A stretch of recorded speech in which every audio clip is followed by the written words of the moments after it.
Where do you start? Where do we start? Okay, so we skipped over this in our box office top 10. Yeah. It's at number 4 this week. It took £1.4 million since Boxing Day, £8.50 of which I regret was mine. The film was not screened for critics in advance of its release. Oh, I wonder why. That occasionally happens, but it's rarer around Christmas time, where studios normally cut critics a bit of slack, because obviously if they're releasing films on Boxing Day, some of us have prior commitments and it's difficult to get along to these things. Anyway, That's what happened.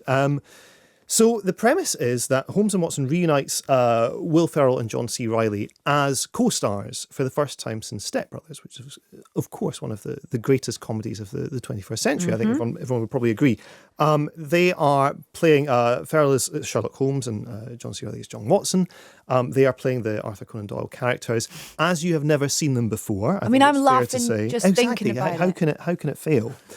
And they are enlisted by Buckingham Palace to crack a plot to kill Queen Victoria, who's played by Pam Ferris. And the plot may or may not be connected to the dastardly Moriarty, who is played very briefly, I have to say, by Ray Fiennes. He is barely in the film, although he is, in a sense, the arch villain. Okay. So they have this this relationship opens up with Queen Victoria. She swings by 221B Baker Street one day to discuss the case, but some anachronistic wackiness ensues instead. And here's a clip.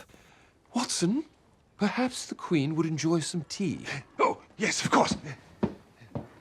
Mr. Holmes, the Empire is depending on you. Sorry.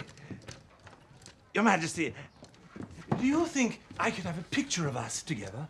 But who's going to take the photograph? Oh, no, I'll take the photograph. You see, it's a type of a self-photograph. I can take it, and I will be in it also. You know what? I find to take the most attractive photographs, you need to purse your lips together like a duck-billed platypus. Platypus face, chins up. Hey! Hey! Hey, girl! You know, maybe over by the window, the lighting's much better. Yes, careful idea. Maybe it You're needs to be laughing. What's maybe gone it needs wrong? to be a radio play. Maybe. I mean, look, just to explain the context of that joke.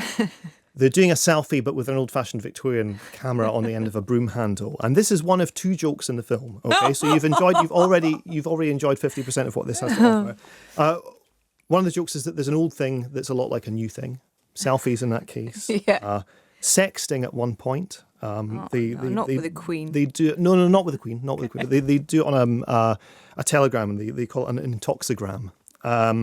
And pay-per-view boxing as well, that comes into it. And there is actually, this is the other thing that made me laugh is there's an all-male dance review called Magical Michael, as in a very formal version of Magic Mike. Yeah, you get it. Okay, fine. So that's joke number 1.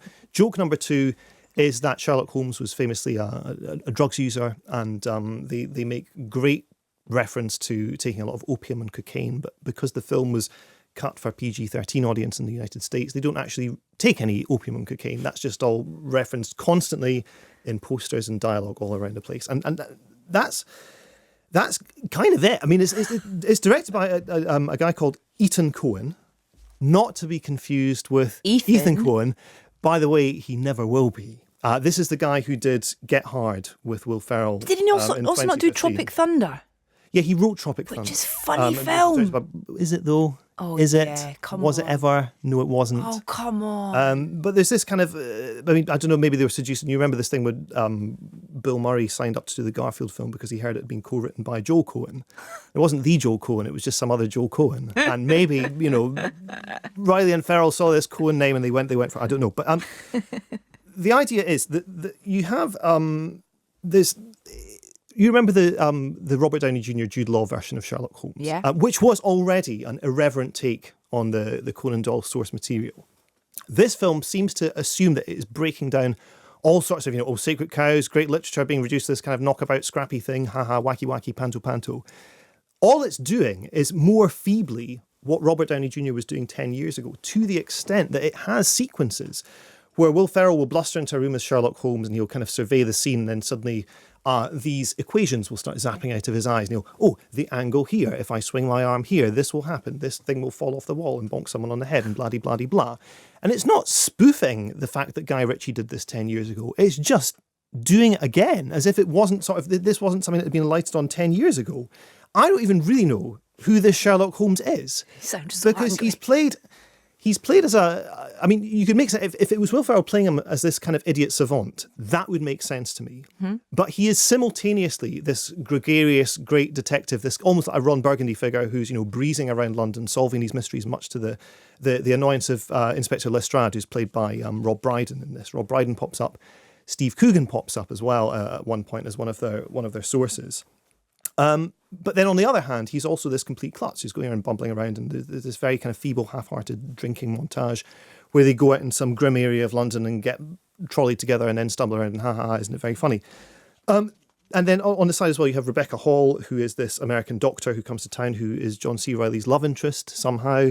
And Kelly MacDonald is this housekeeper at 221B Baker Street who has these celebrity lovers, Harry Houdini, Albert Einstein, Sigmund Freud. There's this running joke that there are these people kind of constantly trafficking through her bedroom. Now, look, it's kind of, if you want to spoof Sherlock Holmes, fine, spoof Sherlock Holmes, but then don't do it in having Will Ferrell running around London being wacky. If you want to have Will Ferrell running around Victorian London being wacky, do that, but don't then tie it to a Sherlock Holmes story where you have to keep stepping sideways into solving this mystery, which isn't really a very interesting mystery at all, and ends up actually getting resolved off screen because they're fussing around with the Titanic at the end of the film for some inexplicable reason, even though the Titanic wasn't around at the time. And then if you want to do a spoof, like a very specific kind of Zucker spoof, like Airplane, or like Pink Panther, which this is kind of in its previous Sacha Baron Cohen version, which is how it started life. You could just about imagine this being like this Peter Sellers style caper.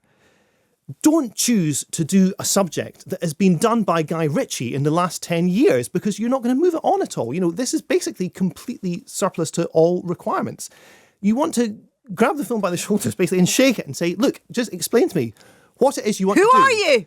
Let's work out a pain-free way to get it done and then just go home to bed because we just want to get it over and done with. The biggest mystery as well that the film never solves is that the opening sequence is completely different in the British release and the American release. Apparently in the American release, it's to do with Holmes and Watson being childhood friends because Holmes was bullied when he was a kid. I wish he had been buried when he was a kid. He's bullied when he was a kid, and Watson is the only sympathetic child in the playground, so they pair off and they become firm friends. Yeah.